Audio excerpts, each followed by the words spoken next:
तर जाऊयात king circle परिसरात, कारण त्या ठिकाणी पंपिंग मशीन लावून पाण्याचा निचरा केला जातोय। रात्रभर झालेल्या पावसामुळे किंग सर्कल परिसरात पाणी साचलं होतं आणि थेट जाऊयात, आमचे प्रतिनिधी कृष्णा सोनारवरकर आहेत आपल्यासोबत। कृष्णा, किंग सर्कल परिसरात आता पंपिंग मशीन लावून पाण्याचा निचरा केला जातोय, आताची परिस्थिती नेमकी काय, सविस्तर सांगा।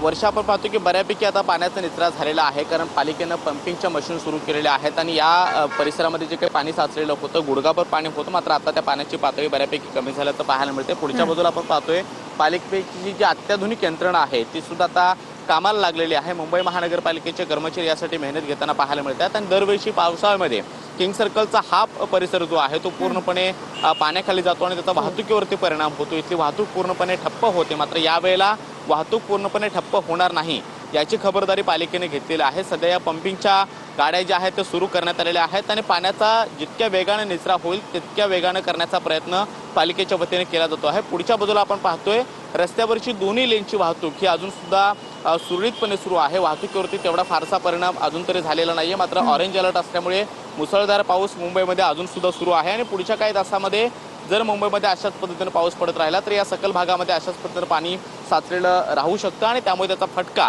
वाहतुकीला मोठ्या प्रमाणामध्ये जाणवू शकतो। लोकलवरती फारसा परिणाम अद्याप तरी जाणवत नाहीये, मात्र लोकल मध्य रेल्वे आणि पश्चिम रेल्वेवरची जवळपास 10 ते 15 मिनिटं उशिरा धावताना पाहायला मिळते आणि ट्रान्स हार्बर मार्ग जो मधल्या एका तासाभरासाठी पूर्णपणे ठप्प झालेला होता तो सुद्धा आता हळूहळू सुरू होताना पाहायला मिळतोय। ज्या काही छोट्या मोठ्या गाड्या आहेत त्या पाण्यातून वाट काढताना पाहायला मिळतात, मात्र गुडघाभर असणारं पाणी आता बऱ्यापैकी कमी झालेलं आहे आणि पुढच्या काही वेळामध्ये पूर्णपणे पाण्याचा निचरा होईल असं देखील पालिकेच्या वतीनं सांगण्यात येत आहे। बऱ्यापैकी हे पाणी मोठ्या प्रमाणावर इथे जे साचलेलं होतं ते आता कमी होताना पाहायला मिळते, त्यामुळे किंग सर्कल परिसरामध्ये सध्या तरी कुठल्याही पद्धतीची वाहतूक कोंडी नाहीये। मगापासून ज्या काही गाड्या या ठिकाणी अडकलेल्या होत्या त्या सुद्धा आता बाहेर काढण्यात आलेल्या आहेत आणि आता इथली वाहतूक ही पूर्णपणे पूर्ववत होताना पाहायला मिळते आहे। कृष्णा, त्यामुळे आता वाहन चालकांकडून कुठेतरी दिलासा व्यक्त केला जातोय।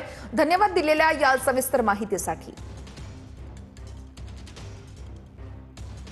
किंग सर्कल परिसरातली दृश्य आहेत, पंपिंग मशीन लावून पाण्याचा निचरा केला जातोय। सकाळच्या सुमारास, अर्थातच पहाटेच्या सुमारास वाहतूक काहीशी मंदावली होती, मात्र पाण्याचा निचरा होतोय त्यामुळे वाहतूक सुरळीत झालेली आहे।